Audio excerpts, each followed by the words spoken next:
Okay, so move na tayo sa next naman na magtatanong ngayong gabi kay dito tayo kay kay Everly Maglinte. Everly Maglinte, good evening. Good evening, good evening. Sino bang sasagot? Kahit sino bro, basta depende yan sa tanong mo bro. Okay, ito ang tanong ko. Ayon sa inyong mga doktrina, Matthew 16:18, 16:18, na si Kristo ang nagtayo sa simbahang Katoliko, tama ba? Roman Catholic Church. Yung nasa Matthew 16:18, si Kristo nagtayo ng iglesia. Yung iglesyang tinayo niya, dumating yung araw, yung panahon na pinangalanan yon ng Iglesia Katolika by Bishop Ignatius doon sa kanyang sulat sa mga Kristiyano sa Smyrna noong taong 107. At yung iglesyang tinayo ni Kristo na pinangalan ng Iglesia Katolika ni Bishop Ignatius noong 107, nakarating naman yun doon sa sa Roma, sa Pilipinas.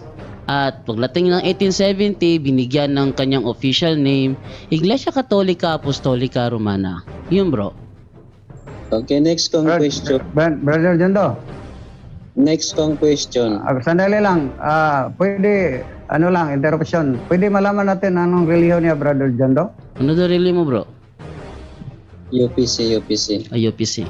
Okay. UPC. So, kunting kuan lang, yung tama naman yung sagot ni Brother Jando batay sa mga referensya. Pero yung Matthew 16:18, ang sinabihan si San Pedro, Ikaw Pedro ay tatayo ko ang aking iglesia. Ang tanong, saan ba si San Pedro ngayon? Nasa Katoliko, sa inyong pundok, sa inyong sikta. Diba? Dahil si San Pedro ang sinabihan, siya ang binigyan ng kapangyarihan. Saan ba yon si San Pedro? Nasa yung relihiyon ni Brother Yondo? UPC bro, UPC. Yung UPC o nasa Katoliko? Dahil kung para sa'yo, nasa inyo, ang bangkay, ang libingan ni San Pedro ay naasa Katoliko. Yung St. Peter's Basilica sa Roma, yun ang libingan ni San Pedro. So, malinaw na ang Katoliko, ang tunay na simbahan dahil si San Pedro ang binigyan ng kapangyarihan ng Diyos, ng ating Panginoon Sus, sa Mateo 16:18 ay naadito sa Katoliko. Yun, brother. Okay. Okay. Maglinte. Next kong question. Paano itinayo ni Kristo ang Roman Catholic Church? Paano? Yung sabihin niya na itatayo ko ang aking iglesia, dumating yung panahon na dumami yon, nagkaroon ng mga miyembro, yung iglesia na yon. Yung iglesia kasi, ibig sabihin ng iglesia, mga hinirang, mga tinawag. No, mga miyembro yon, mga tao yun ha. Baka sabihin mo na naman na sa amin building yon. Hindi, mga tao yun, mga miyembro yon. Dumating at saka noong araw ng Day of Pentecost, doon binuo sa kanilang Holy Spirit at yung araw na yon, it is considered as the birthday of the church. So doon nagsimula. Nagsimula yan sa mga apostol hanggang sa dumami, nag-convert sila ng maraming mga tao, maraming mga believer. Hanggang sa dumami, nakarating sa kung saan sa amang gusto nilang puntahan at dumaan sa panahon ng pinersecute sila. Hanggang sa ating panahon ngayon, existed siya. Okay bro, yun po ang sagot ko. Okay, good evening everybody. Good day to you. So, in this episode, there was a member of the United Pentecostal Church who's asking, on our live program in Punto por Punto, is it the Roman Catholic Church? The church referring in Matthew chapter 16 verse 18 that was founded by Jesus Christ. That is the question of the member of the United Pentecostal Church. His name is, I forgot his name, but that Everly Maglinte on screen is his wife. So I forgot his name. He's asking us on our live program if the church that was Jesus established in Matthew 16:18 refers to the Roman Catholic Church. And I answered it as yes, because that church that Jesus Christ founded on that very verse is now on our time, on our present time, known as the Roman Catholic Church. So the next question is, how did Jesus Christ establish that church that you claim as the Roman Catholic Church? So I will explain it to you, a brief summarization of the history of the Catholic Church. First, in Matthew 16:18, Jesus Christ said, "And upon this rock I will build my church." If we read in the Bible, Matthew chapter 16, verse 18, it says here, uh, chapter 16, verse 18, it says here, "Now I say to you that you are Peter, and upon this rock I will build my church, and all the powers of hell will not conquer it." It says, all the powers of hell will not conquer it. There's a lot of Protestant denomination in our place that was claiming that the true church founded by Jesus Christ, the genuine church, has already been lost. It's already been lost, no? They were all persecuted and nothing was left. But the Bible says Jesus Christ said that all the powers of hell will not conquer it. It means no matter what they do to persecute the church, even apostasy comes, the church will never be destroyed, because Jesus Christ will protect his church, and Jesus Christ also gave the church his promise that he will be with them until the end. In Matthew chapter 28 verse 20, it says, "Teach these new disciples to obey all the commands I have given you, and be sure of this, I am with you always." But as Jesus Christ said, "I am with you always, even to the end of the age." Even to the end of the age. So there was no such time happens that the church lost. If the church lost, then whose church that Jesus Christ will be always?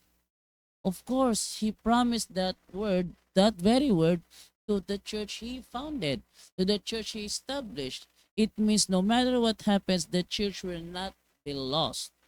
For example, many Protestant denomination teaches us that according to Acts chapter 20 verse 29, the church was lost. Is it true?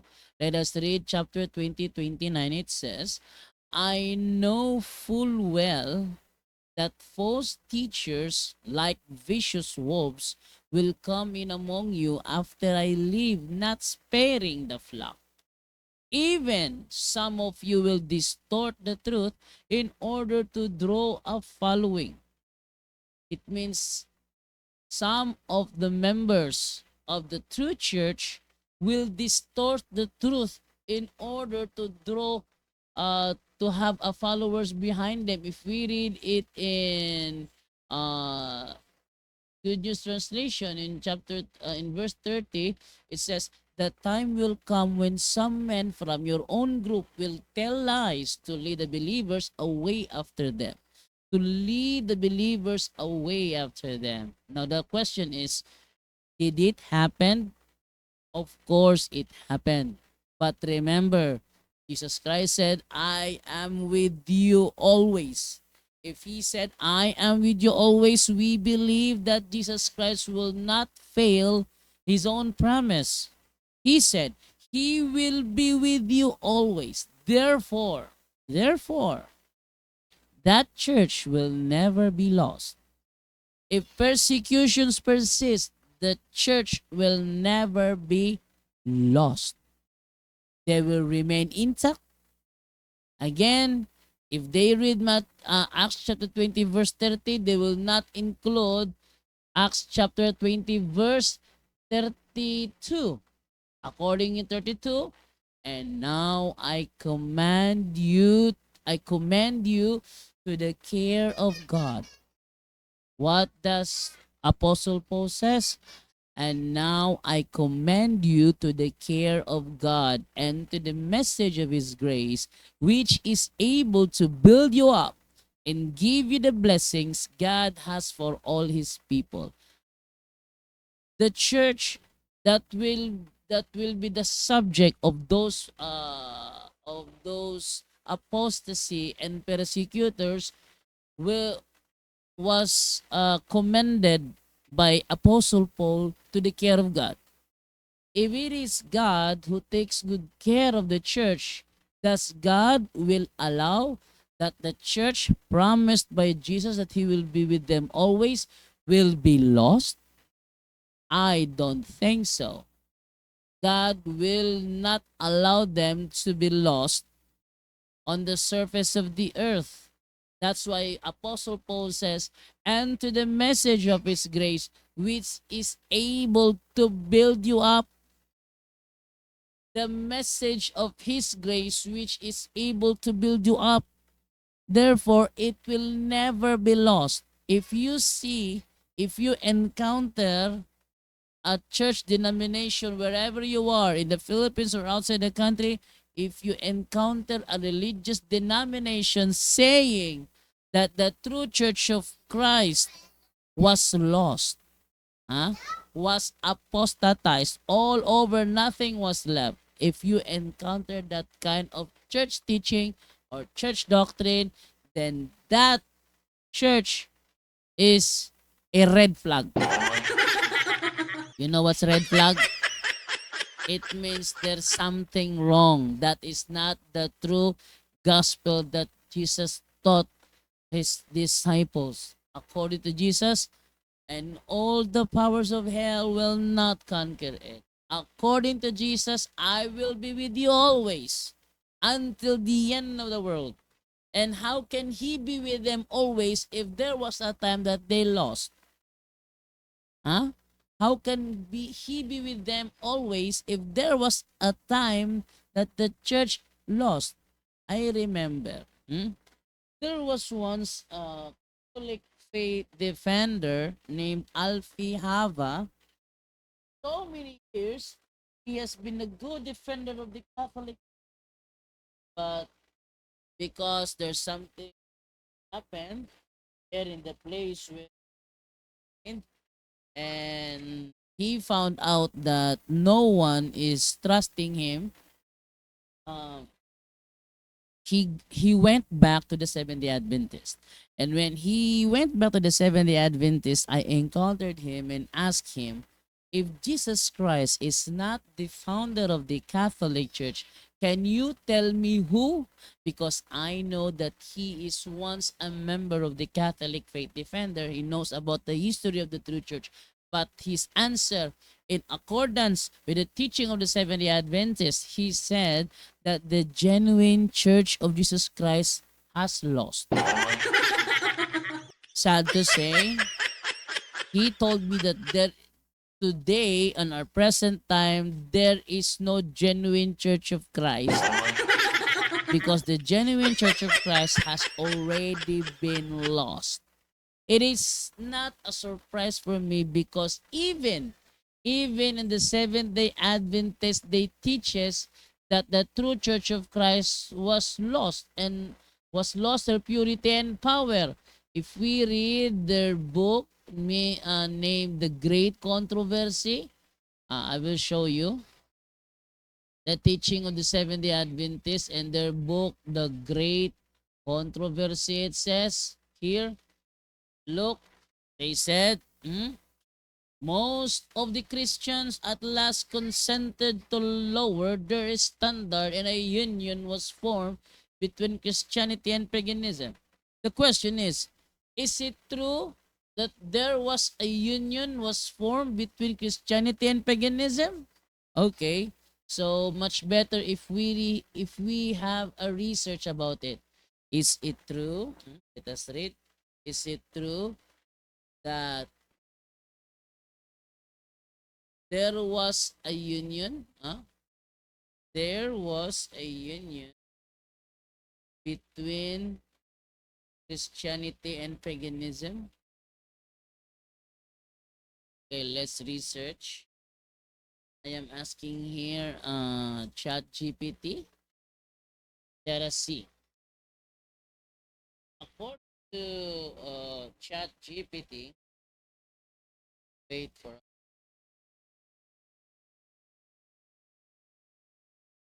I don't want to watch. Okay.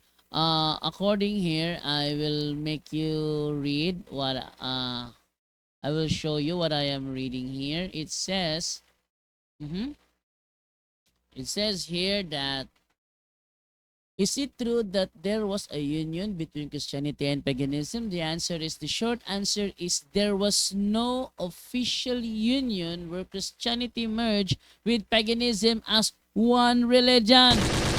Straight to But the point. there was historical interaction, influence, and adaptation between them. So there's no union. There's no official union happened between Christianity and paganism.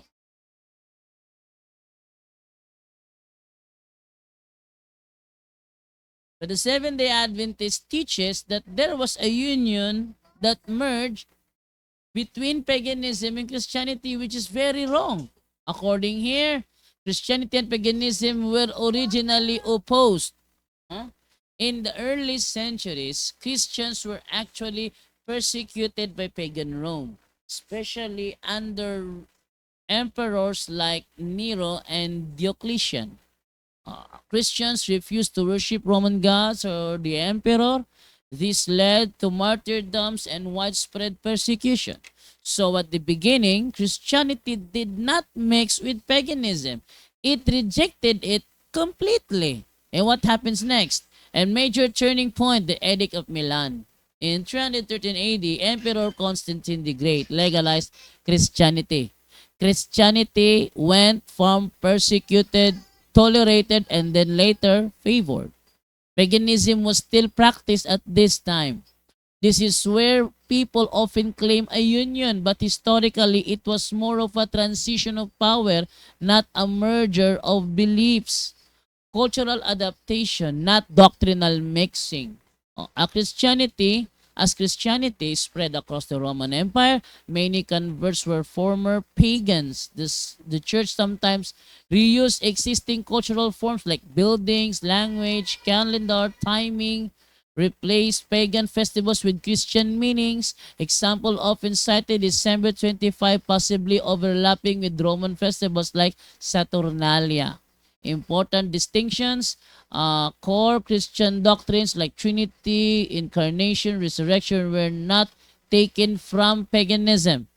But according to some Protestant denomination, that these doctrines like Trinity, Incarnation, and Resurrection were pagan origin, which is wrong because where it is a doctrine where that was not taken from paganism. But external practices or timing could reflect cultural adaptation. The fall of paganism in the Roman Empire. By the late 4th century under Theodosius I, Christianity became the official religion. Pagan practices were gradually restricted. This was not a union. It was more like replacement and transformation of society. So, what the Seventh-day Adventist teaches in their book, The Great Controversy, is nothing but a myth. Okay? This is nothing but a myth. There is no union that was formed between Christianity and paganism. According to their book, although worshippers of idols profess to be converted and united with the church, what united? There's no such thing as united. They were converted, not united. United is very different from converted. Ha? According to their book, they still clung to their idolatry, only changing the objects of their worship to images of Jesus.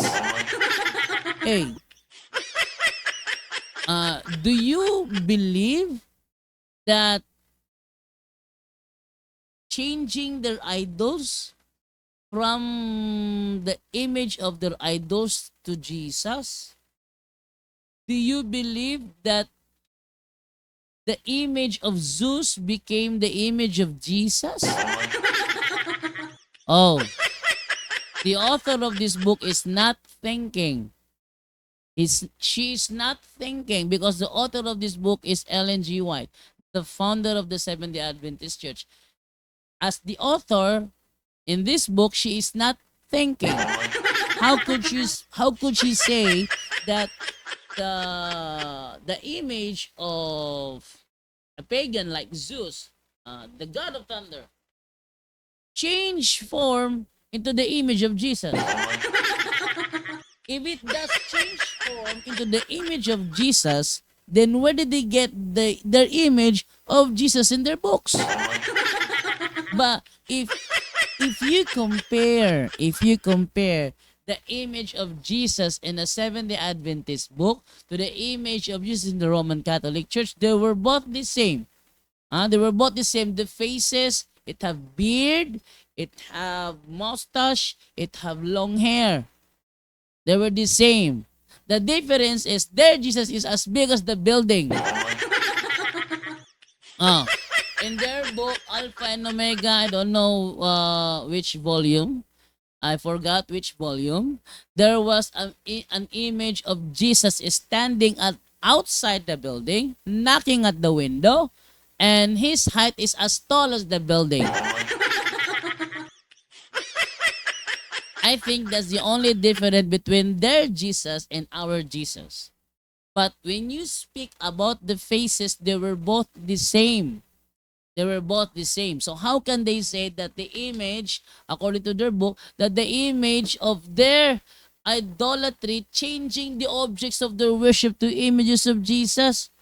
Oh, it's a very big difference. For example, the image of Mary, even the image of saints was very far different from their idols. Do you know who's Poseidon? Ah? Do you know who is Poseidon? The god of the sea. Is Poseidon as the same face like Peter? No way.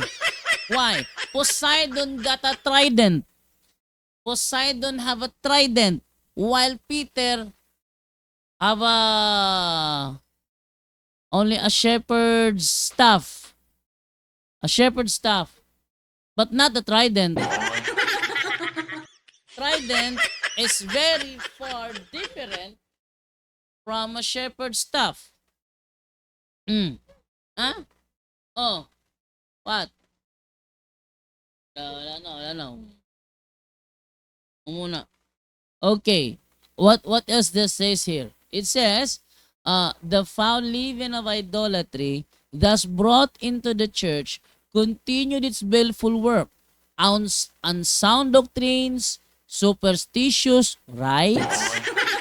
How could they say superstitious rites? In the official teaching of the Catholic Church and Catechism of the Catholic Church, paragraph 2116, superstitious are forbidden in the Catholic faith. How come this? This is what they said. Following commandment of God, they were claiming to follow the commandment of God, but every day, every hour, every minute, every second, they are what do you call this one? They do not follow what was given in Exodus chapter 20 verse 16. They are disobeying that commandment. Every day, every hour, every minute, every second, they are disobeying what it reads in Exodus chapter 20 verse 16, and they were claiming to be a followers of God's commandment. Oh, according to them, idolatrous ceremonies were incorporated into her faith and worship. What idolatrous ceremonies? There's no idolatrous ceremonies in our that was incorporated in our faith and worship. There's no such thing. According to them here, as the followers of Christ united with idolaters, the Christian religion became corrupted. They believe that the Christian religion became corrupted, which is not true, because Jesus Christ gave his promise that all the powers of hell will not conquer it. And if all the powers of hell cannot conquer the church founded by Christ, then how can he be corrupted? How can she be corrupted? I mean, huh? How can she be corrupted?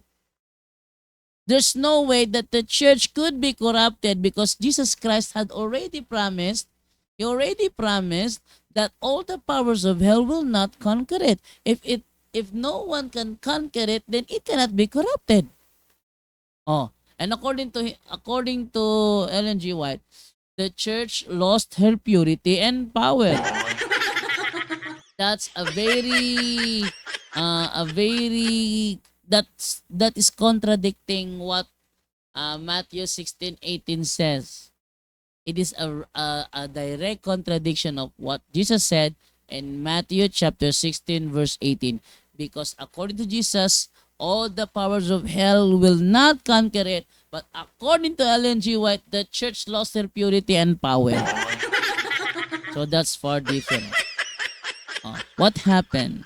What happened? Is it true that the church in Matthew 16:18 refers to the Roman Catholic Church? Yes, because that church in Matthew 16:18 was the church founded by Christ, founded by Christ,